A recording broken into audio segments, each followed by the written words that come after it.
오늘 함께 보실 하나님의 말씀은 히브리서 11장입니다. 11장 13절에서 16절 말씀 우리 한 절씩 교독하도록 하겠습니다. 이 사람들은 다 믿음을 따라 죽었으며 약속을 받지 못하였으되 그것들을 멀리서 보고 환영하며 또 땅에서는 외국인과 나그네임을 증언하였으니 그들이 이같이 말하는 것은 자기들이 본향 찾는 자임을 나타냄이라. 그들이 나온 바 본향을 생각하였더라면 돌아갈 기회가 있었으려니와 그들이 이제는 더 나은 본향을 사모하니 곧 하늘에 있는 것이라. 이러므로 하나님이 그들의 하나님이라 일컬음 받으심을 부끄러워하지 아니하시고 그들을 위하여 한 성을 예비하셨느니라. 아멘. 오늘 금요 찬양 앞에서 같이 이제 찬양하는데 마음속으로 그런 생각이 들더라고요. 이 찬양의 시간이 끝나지 않았으면 좋겠다. 찬양이 너무 좋다. 그냥 찬양하고 집에 갔으면 좋겠다. 때로 설교보다 때로 이 찬양이 우리의 마음과 우리의 영혼을 더 울릴 때가 있지 않습니까? 때로 진실되게 드리는 기도의 한마디가 우리의 가슴 깊이 남을 때도 있습니다. 그렇다고 해서 제가 설교를 준비를 제대로 안 했냐? 그건 또 아닙니다. 그냥 그런 마음이 들었다는 것입니다. 여기 앞에 딱 앉으니까 이 싱어들의 목소리도 귀에 잘 들리더라고요. 그래서 한국에 뭐 미국도 그러겠지만 수많은 그 팬덤을 형성한 그런 찬양팀들 많잖아요. 막 악기도 막 화려하고 막 싱어도 많고 이런 찬양팀보다 더 은혜롭고 더 제게 감동을 주는 그런 찬양이었습니다. 너무 감사합니다. 요즘에 우리들의 여러분들의 주된 관심사가 혹시 있으십니까? 무엇입니까? 그 관심사가. 캘리포니아도 이제 4월 하순으로 지금 접어들게 되니까 이제 날씨가 너무 좋지 않습니까? 오늘도 보니까 싱어분들도 막 반팔 입으셨던데 거리에 꽃도 많이 피었더라고요.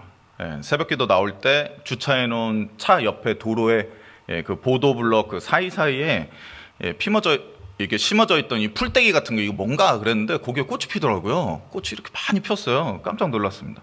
멀리 가지 않아도 이 주변에 심어놓은 나무들, 이 화초들에서 아름답게 꽃이 피어서 참 너무 보기가 좋더라고요. 한국도 요즘 날씨가 너무 좋죠. 그래서 다들 꽃 구경 가고 여행을 즐기는 사람이 많다고 합니다. 봄이라는 계절은 그래서 좋은 것 같아요. 그렇지 않습니까? 여기는 뭐 계절의 변화가 아주 뚜렷하진 않지만 그래도 봄이 되니까 다르더라고요. 봄이 되면 지나간 겨울은 조금씩 잊어가는 것입니다. 따스하고 날 좋은 봄날을 어떻게 즐길까, 어떻게 행복하게 보낼까를 좀 궁리하면서 살아가도 되는 것이죠. 그리고 다시금 올 한 해 나에게 있을 좋은 일들이 무엇일까를 상상할 수 있도록 봄날은 그렇게 우리를 좋은 방향으로 자극하죠. 한국에는 마당이 있는 집이 잘 없습니다. 그렇죠. 대부분 다 아파트, 막 빌라 이러니까. 그리고 마당이 있다 해도 이 높은 담벼락이 세워져 있기 때문에 봄이 되었다고 해서 그 마당이 있는 집에 어떠한 변화가 있는지 잘 알 수 없었거든요. 근데 제가 캐나다 몬트리올에서 봄을 맞이했을 때 인상 깊었던 장면이 있습니다. 캐나다 몬트리올 눈이 막 억수로 오죠. 6개월 내내 눈만 옵니다. 그러니까 매일같이 눈을 치워갖고 이 도로 양 끝으로 눈을 이렇게 벽처럼 이렇게 쌓아놨어요.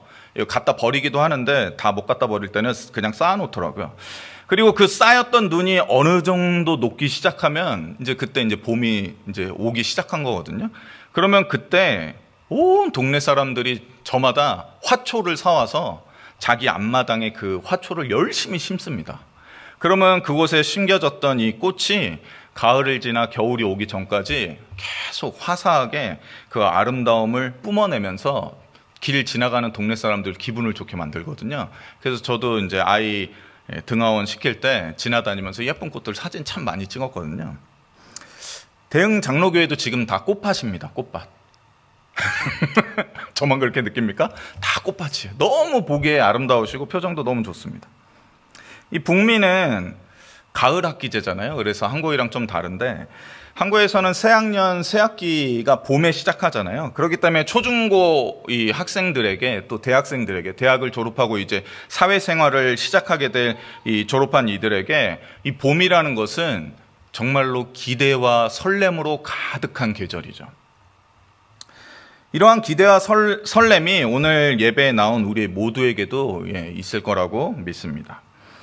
제가 오늘 설교 처음을 요즘 주된 관심사가 무엇이 있습니까? 이렇게 질문을 했는데요. 아무도 대답을 안 해주시더라고요. 상관없습니다. 요즘 나를 설레게 만들고 나로 하여금 기대하게 만드는 그 무엇이 혹시 있으십니까? 대답을 들으려고 드리는 질문이 아니라 그냥 생각해 보시라는 겁니다. 이런 분도 있을지 모르겠습니다. 남편은 여전히 나를 설레게 해요. 나는 퇴근하고 집에만 들어가면 문 앞에서 나를 맞이해주는 우리 아내 때문에 너무 설레요. 이런 분 많으시죠? 다 그러실 줄 믿습니다. 지금도 제 아내는 저 때문에 매달 설레어 합니다. 이제 화상통화나 보이스톡이나 카톡을 하죠. 자기야, 생활비 보냈어. 확인해봐. 막 짜증나는 일이 있을 때, 여보, 이렇게 짜증내지 말고 가서 맛있는 거 사 먹어. 계좌로 돈 보냈어. 이러면 엄청 설레어 합니다. 네. 근데 오늘 이 시간에 나는 요즘 뭐가 없다. 나는 요즘 기대되는 것도 별로 없고 설레는 것도 없고 이런 분들도 있을 것입니다. 또는 나는 막 설레는 요즘 뭔가 새로운 게 뭐 생겼어. 취미가 생겼어. 막 이런 분도 있을 수 있죠. 오늘 말씀을 통해서 우리를 일평생 가장 설레게 만들고 기대되게 만드는 그 무엇을 제가 소개해 드리려고 이렇게 서두를 이렇게 주저리 얘기했던 것입니다. 그게 무엇인지 어떤 것인지 대충 짐작이 되시죠? 오늘 본문 히브리서 11장은 믿음장으로 매우 잘 알려진 성경 본문 중에 하나입니다. 소천하신 권영국 원로 목사님께서도 오늘 본문을 2018년도 주일 설교 때 하셨더라고요. 저는 설교 본문을 정하기 전에 다 찾아보거든요. 왜냐하면 겹치면 좀 그러니까. 이미 돌아가셨으니까, 소천하셨으니까 그냥 했습니다. 본향을 향한 삶이라는 제목으로 주일 설교 때 설교하셨습니다. 기억이 탁 나시죠? 이제 제목을 들으니까. 본향, 믿음의 선진들을 일평생 가장 설레게 만들고 기대하며 하루하루를 살게 만들었던 것이 바로 본향이었습니다. 우리의 가야 할 곳. 아브라함, 이삭, 야곱, 그리고 이후에 하늘의 허다한 별과 같이 바다의 해변의 무수한 모래와 같이 많은 믿음의 선진들이 이 본향을 꿈꾸며 소망하며 설레어하며 믿음을 가지고 이 땅 가운데서 최선을 다해 살았다는 것입니다. 제가 오늘 본문을 한 번 더 읽도록 하겠습니다. 이 사람들은 다 믿음을 따라 죽었으며 약속을 받지 못하였으되 그것들을 멀리서 보고 환영하며 또 땅에서는 외국인과 나그네임을 증언하였으니 그들이 이같이 말하는 것은 자기들이 본향 찾는 자임을 나타냄이니라. 그들이 나온 바 본향을 생각하였더라면 돌아갈 기회가 있었으려니와 그들이 이제는 더 나은 본향을 사모하니 곧 하늘에 있는 것이라. 이러므로 하나님이 그들의 하나님이라 일컬음 받으심을 부끄러워하지 아니하시고 그들을 위하여 한 성을 예비하셨느니라. 이렇게 말씀하고 있습니다. 제가 다닌 이 합신에는 구약을 가르쳤던 김성수 교수님이라는 분이 계시는데 이분께서 신약 설교를 하실 때 히브리서 이 본문을 가지고 이렇게 말씀하셨습니다. 약속을 받았으나 구체적으로 어떻게 이루어질지 아는 것이 없었다. 그리하여 내가 나서서 대책을 세우거나 계획을 세우는 것 자체가 불가능하며 그저 모든 것을 다 하나님께 맡길 수밖에 없어도 아브라함이 여전히 하나님을 신뢰하고 의지하는 믿음으로 묵묵히 그 가나안 땅에 하루하루를 살 수 있었던 이유는 아브라함이 그 성취를 바라던 기다리던 그 약속이 너무나 특별하였기 때문입니다. 이렇게 설교했습니다. 또 이어서 이렇게 설명했습니다. 히브리서 기자가 10절에서 그 이유에 대하여 밝히기를 이는 터들이 있는 도성 곧 하나님께서 설계자시오 건축자이신 도성을 바랐기 때문이라. 아브라함을 통하여 세우리라 약속하신 그 나라가 하나님께서 친히 손수 설계하시고 건설하시는 새로운 도성 곧 하나님의 뜻에 따라 하나님께서 친히 지으시는 나라였기 때문입니다. 너무나 잘 설명해 주셨죠. 이러한 본향, 이 한 성, 도성으로 표현되고 있는 이 천국이라는 곳이, 그런데 실제 내 하루하루의 삶에서는 나를 어떻게 설레게 만들며 기대하게 만드는 것일지 우리는 생각해 봐야 하는 것이죠. 저도 신앙생활 가운데 간절히 천국을 사모하는 때도 많았습니다. 수련회에 갔다거나 또는 여러 가지 일들을 경험할 때 천국 너무 좋을 것 같은데 천국을 사모하고 천국에 빨리 가고 싶다, 이런 생각할 때도 참 많았습니다. 반복되는 일상의 이 단조로운 삶이라는 것은 그것이 불만족스럽다는 것은 아닙니다. 그러나 매주 반복되는 이 단조로운 일상의 삶은 아침에 눈을 떴다고 해서 오늘도 나에게 하루를 주셔서 너무나 감사합니다, 할렐루야, 이러면서 하루를 시작하지 않는다는 것이죠. 기대와 설렘으로 가득한 하루를 매일같이 보내는 사람은 없다는 것입니다. 그렇지 않습니까? 그러하기 때문에 우리는 일상의 단조로운 이 반복되는 삶 가운데서 천국, 우리의 가야 될 본향, 나의 시민권이 있는 하늘나라 왕국, 친히 예수님께서 통치하고 다스리시는 그 하늘 도성에 대해 잊고 살아갈 때가 있다는 것이죠. 부정하지 않겠습니다. 저 또한 그럽니다. 약속의 나라로 인한 기대와 설렘보다는 이 땅에 발붙이고 사는 동안에는 이 세상 나라, 세상에서 마주하게 되는 여러 가지 문제들, 나를 가만 놔두지 않는 삶의 고민, 때때로 갑작스럽게 다가오는 위기와 어려움, 이러한 시련들에 우리는 얽히고 매어서 우리의 인생을 보내기도 하죠. 안 그런 사람이 어디 있겠습니까?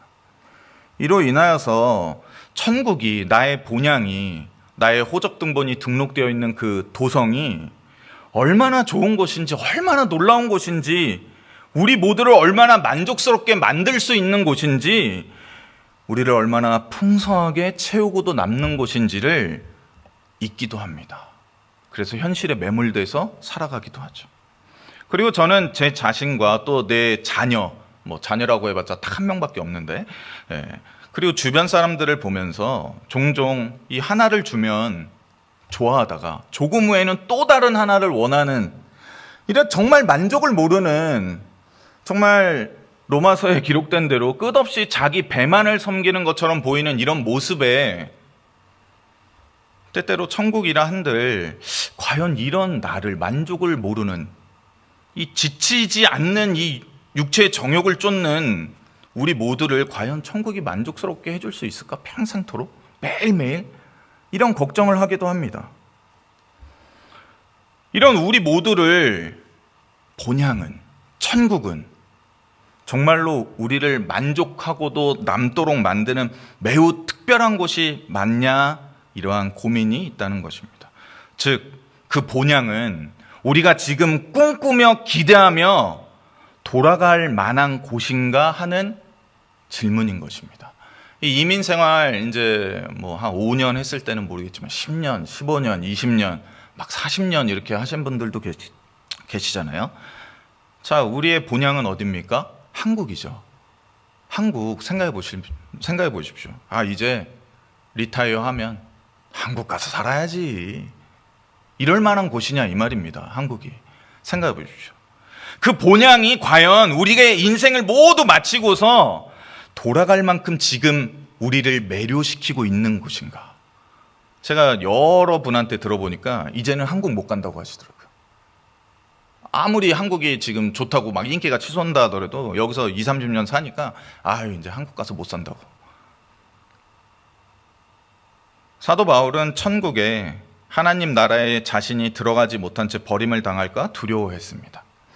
그러나 현대 그리스도인들 중에서 사도 바울과 같은 이러한 두려움, 즉 하나님께서 원하시는 바는 그것이 무엇이 됐든지 하나님의 뜻 안에서 다 이루실 수 있는 분이라는 이러한 놀라운 사실로 인하여서, 즉 사도 바울일지라도, 그렇게 전도에 열심을 낸 사도 바울일지라도 하나님께서는 능히 버려버릴 수 있는 그러한 분이라는 이 사실로 인하여서 두려워하기보다는, 우리 아이들에게 물어보면 더 빨리 답을 얻게 되는데, 천국에 가면 재밌어요?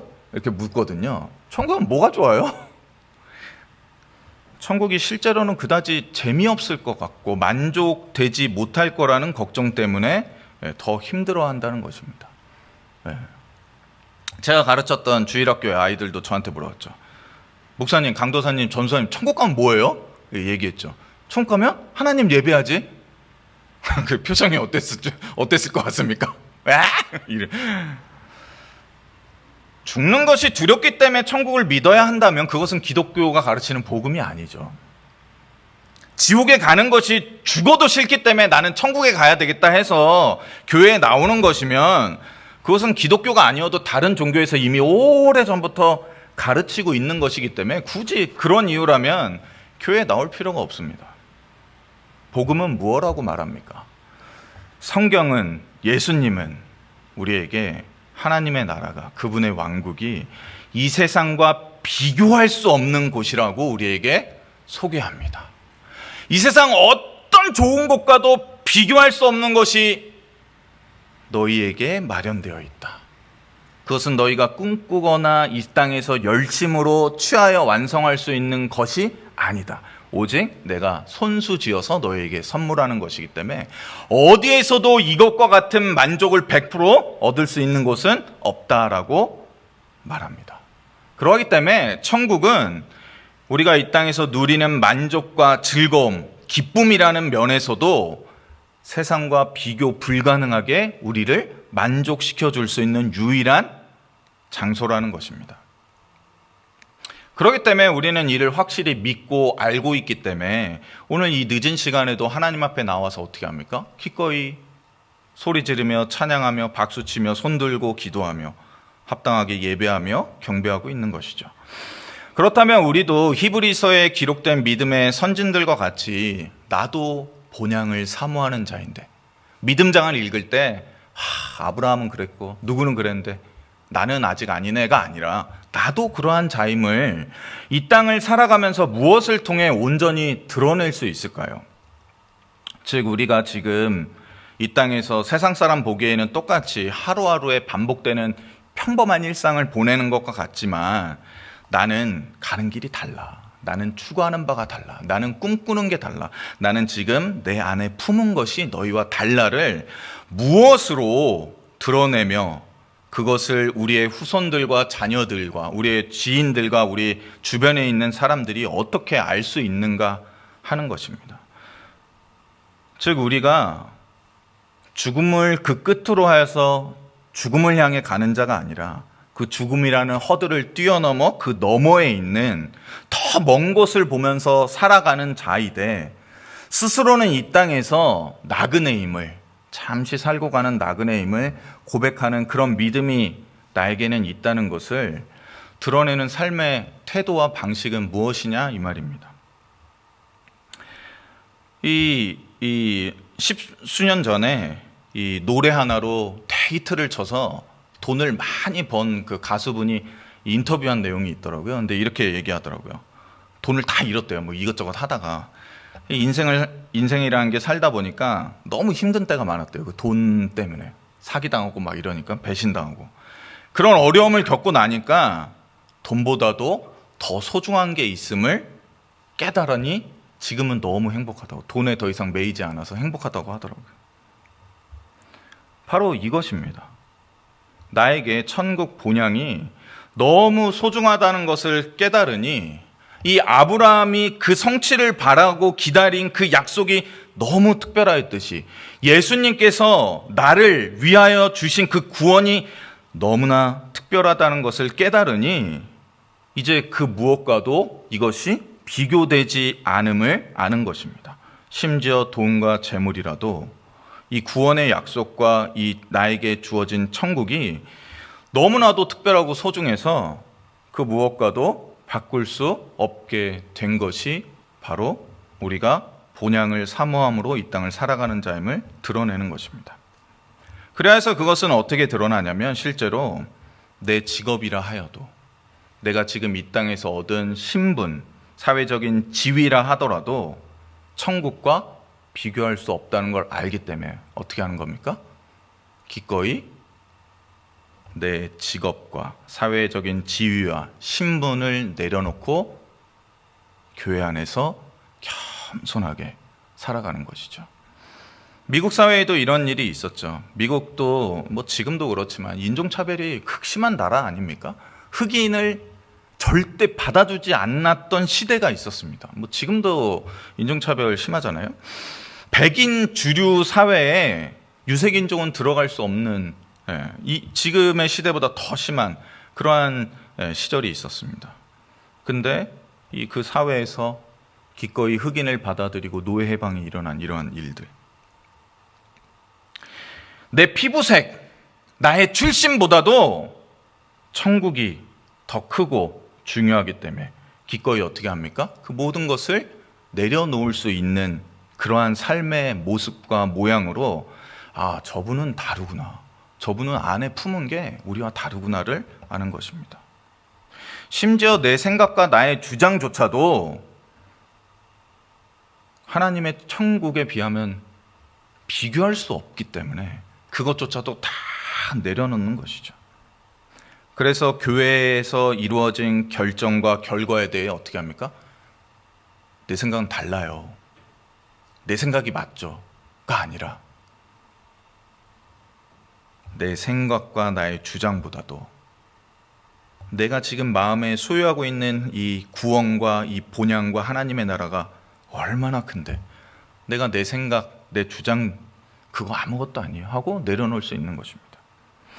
우리가 들어가야 할 그 본향에는 무엇이 있을까요? 대학교? 우리가 뭐 어느 지역 출신? 내가 사회에서 어떠한 지위와 권력을 갖고 있었는지 그런 거 그곳에 아무것도 없습니다. 내 생각과 나의 주장조차도 그곳에는 인정받지 않습니다. 오직 무엇만 있습니까? 기쁨과 즐거움으로 하나님을 찬양하고 예배하는 것만 있는 것이죠. 그렇다고 해서 아무 생각도 없이 아무 주장도 없이 신앙생활하라는 말이 아닙니다. 무엇입니까? 나의 이 강한 주장과 생각과 내가 얻은 지위와 신분보다도 우리 안에 지금 심어주신 우리에게 선물로 주신 그 천국이 비할 수 없이 크다는 것을 깨달아야만 한다는 것입니다. 그러할 때 이 모든 것을 내려놓을 수 있는 거죠. 한국에 기독교가 처음 전파됐을 때 우리가 알고 있는 놀라운 사건들 중에 하나가 무엇입니까? 그 동네에 정말로 뛰어난 양반, 그래갖고 하인도 많이 거느리고 동네에서 선한 일도 많이 하고 그분이 교회 신앙생활을 하게 됐는데 그 집 종도 거기서 같이 신앙생활을 했어요. 같은 교회 다녔단 말이에요. 장로 투표를 했습니다. 놀랍게도 하인이 장로가 먼저 됐어요. 근데 어떻게 합니까? 그 주인분이 기꺼이 뒤로 물러나서 그 다음에까지 기다렸다가 장로가 되시죠. 바로 천국을 소유한 자는 그러한 삶의 모습을 보이는 것이죠. 그렇기 때문에 우리는 이 땅 가운데서 교회 안에서 정말로 무엇이 더 중요한가를 깨닫는 거죠. 천국을 소유한 자라면, 본향이 약속된 자라면 하나님께서는 우리를 참으로 사랑하시는 것 같습니다. 사회적 지위와 학력과 피부색과 출신, 가진 것 아무것도 개의치 아니하고 모두에게 동일한 천국을 주셨습니다. 그리고 이와 반대로 나는 가진 게 너무 없다. 나는 요즘 즐거운 게 하나도 없다. 나는 재밌는 것도 하나도 없고 나는 주장할 것도 없고 나는 내세울 것도 없고 누가 교회 안에서 내 말 하나도 들어주지 않고 나는 왜 이렇게 교회에서 외롭나 이런 분들도 있을 것 같습니다. 근데 그거를 부정적으로 받아들일 필요 없습니다. 무엇입니까? 하나님께서 천국으로 더 가까이 우리를 인도하는 것입니다. 나는 교회에서 내 주장, 내 생각 아무도 안 들어줘가 아니라 나는 천국을 위해서 내 주장과 내 생각도 벌써 다 뒤돌아보니 내려놓은 겁니다. 얼마나 좋습니까? 이 자기 고집이 센 분들은 이걸 버리기 위해서 얼마나 이 치열하게 이 내적 전쟁을 해야 되는데 뒤돌아보니 그 모든 게 다 내려져 있어요. 그리고 내가 그만큼 본향을 사모하는 자가 되고 천국에 가까워진 자가 되었구나를 깨닫고 기뻐하십시오. 왜 이렇게 자기 주장도 없이 살아? 그 뭐야? 가 아니라 나는 지금 나도 모르게 성령에 의해서 천국에 이만큼 가까워졌어라는 자부심을 가지십시오. 때때로 우리의 자녀들이 그러죠. 제가 꼭 투표가 있어서 뭐 얘기하는 거 아닙니다. 권사 떨어지고 장로 떨어졌을 때 자녀들이 들고 일어나서 아버지가, 어머니가 지금까지 교회 한 게 얼만데 아무 소리 안 하고 다시 그 교회를 왜 나가지 마, 막 이런 자녀 진짜 있었어요. 제가 한국에서 사역할 때. 바보야 아빠, 바보야 막 이러면서 막 자녀들이 들고 일어나서, 그 자녀는 우리 교회 안 다녔는데. 아닙니다. 무엇입니까? 나는 그것조차도 다 내려놓아서 나는 오히려 천국에 더 가까이 간 자다라고 자녀들에게 얘기해 줄 수 있어야죠. 그러나 이러한 일은 단번에 일어나는 건 아닙니다. 그렇죠? 아시잖아요. 이 가수가 젊은 시절에 많은 돈을 벌어서 이 돈이 얼마나 좋고 중요한지를 잘 알았지 않겠습니까? 돈의 유익이 얼마나 큰지. 근데 그 돈보다 더 소중한 걸 알기까지 3, 40년이라는 인생의 시간을 보내야 했습니다. 신앙생활도 똑같습니다. 신앙생활 시작하자마자 이것을 깨달을 수는 없습니다. 우리의 인생을 통해서, 전 인격을 통해서 하나님은 계속해서 우리를 바꾸어 가시고 변화시켜 가시고 완성시켜 가십니다. 그것이 바로 성화인 것이죠. 성화라는 것은 신비주의자가 말하듯이 갑자기 막 온몸에 불이 내린 것 같은 전류가 막 흐르고 막 이런 역사가 아닙니다. 이러한 놀라운 일들이 나도 모르게 내 안에서 때때로 이루어지고, 말씀을 들을 때, 찬양을 들을 때, 기도할 때 그러한 변화들이 일어나는 걸 통하여서, 내 일평생의 나를 바꾸심을 통하여서 언젠가 내가 깨달았을 때, 아, 내가 천국과 이렇게 가까워졌구나를 아는 것이죠. 그것이 바로 우리 안에 일하시는 성령님의 역사인 것입니다. 말씀을 맺겠습니다. 천국에 가는 것은 너무 좋죠. 그렇지만 그렇다고 해서 우리를 오늘 이 시간 바로 하나님께서는 천국에 데려가지는 않으십니다. 우리 얘기하잖아요. 수없이 많이 들었잖아요. 천국은 그 무엇과도 비할 수 없이 좋고 행복하고 만족스럽고 고통과 괴로움이 없는 곳, 슬픔이 없는 곳 아닙니까? 그러면 오늘 우리 다 천국 갑시다. 안 그럽니다. 하나님은 그렇게 일하시지 않죠. 어떻게 합니까? 오랜 시간을 들여서 우리를 천국을 더욱더 많이 소유한 자로 바꾸어 놓으시고, 그때가 되면 우리를 부르십니다. 그때가 이르기까지 우리의 마음에 아브라함과 이삭과 야곱과 같이 본향을 사모하는 그 마음이 점점 더 커졌으면 좋겠습니다. 그래서 누가 보더라도 저분은 왜 이렇게 달라? 저분은 안에 뭘 품어 있는 거야? 저분은 뭐가 그렇게 좋은 게 있다고 저렇게 기뻐하고 즐거워하셔? 라는 말을 우리 모두가 듣기를 원합니다. 가장 좋은 길